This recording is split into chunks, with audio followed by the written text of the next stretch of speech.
Hey guys, and welcome to another one of my YouTube videos where you are actually inside my house. It has gotten really cold, and so I got a ring light, so I will be able to bring you more videos. I know I've been absent for a while, but instead of talking about all that and discussing my new hair, let's just get straight into it because I hate when people do that. Talk a lot up top. Anyway, so are you in this type of relationship, breakup experience that I'm about to describe? So this is what happens. You meet this guy or girl, not really that interested in them, but you start to begin a cycle. And this cycle starts with them maybe making you feel a little bit bad about yourself, maybe making you feel kind of unworthy, even though you might find yourself more attractive than them or you have more to offer. And then, this is the most important part, they constantly break up with you. And there seems to be this kind of cycle of you wanting their acceptance and then trying, and then an inevitable breakup happens again. What happens in this cycle is maybe you weren't that interested in them in the beginning. Maybe you had to convince yourself that you were interested in them. And then, because of that, they start to whittle away at that power, that you're up here and they're kind of down here. You weren't even really that interested. So they start to kind of whittle away at that power. Maybe that's kind of leaving you on red, or maybe that's kind of comparing you to other people, or kind of giving you backhanded compliments. But it always ends up in this cycle that they break up with you, maybe even for dumb things. This cycle does not apply to people who maybe cheated or something like that and then they break up with you. I'm not talking about that. If you did something very wrong and they break up with you, that's a completely different situation. But this cycle of somebody who constantly breaks up with you, and so you're in this circle of your ego keeps getting bruised.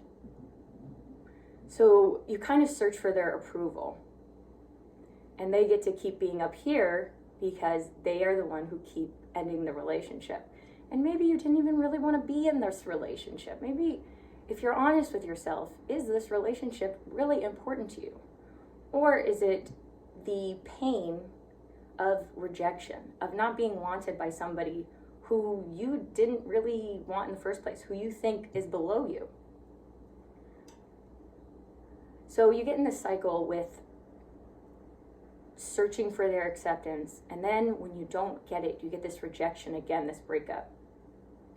And you go through this withdrawal, and it really messes with your sense of self. It messes with the way you perceive yourself, because this person doesn't want you. So then again, you're in the cycle trying to win their acceptance, because then you can be the version of yourself that you thought you were. If you're in this breakup cycle right now with somebody and they keep breaking up with you, you can't really get them to stay, you need to ask yourself, am I really interested in getting back together?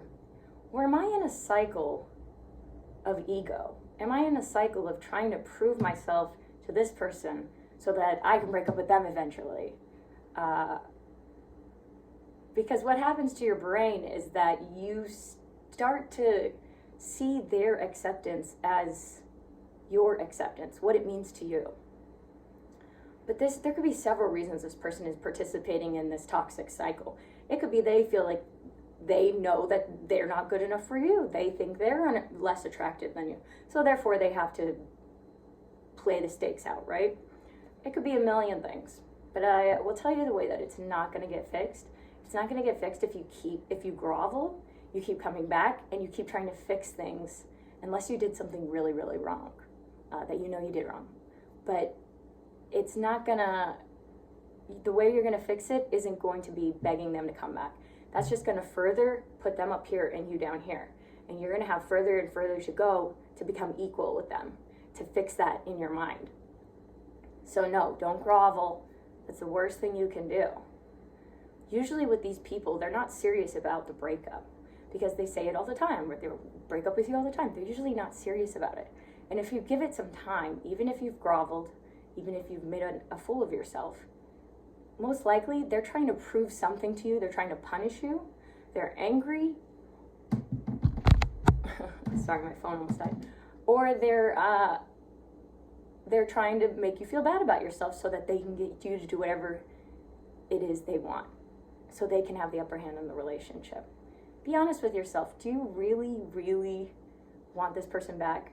And if you do, acting quickly, groveling, trying to fix it immediately is the worst thing that you can do, because they're just going to keep doing this and you're going to keep participating in this cycle. So give it some time, and I would say probably give it a week, even 2 weeks, and this person is most likely going to realize, hey, they haven't contacted me, and start to freak out because it's not actually what they want. This is a power play, and you have to stop the cycle. You have to renegotiate the relationship. So when they start calling you and texting you, that's your opportunity to renegotiate your terms, because now you have gotten leverage. But if you come groveling and trying to fix everything and trying to fix your ego right away and participating in this negative cycle, you lose all your leverage, and you basically have to do what they want. And that's not going to it's not even going to work. They're going to keep doing this to you because it's getting them what they want. So I would give it a break. If you've already groveled, that's fine. Give it a break. You're not going to fix anything by freaking out, by panicking. Nothing good was ever solved in a panicked reaction. Give them a week. You will be fine. 50% of relationships, according to Reader's Digest, get back together. So just give it a moment. Don't let your panic brain dictate what you do, because you have a real opportunity to renegotiate things here. And be honest with yourself if that's even something you really want.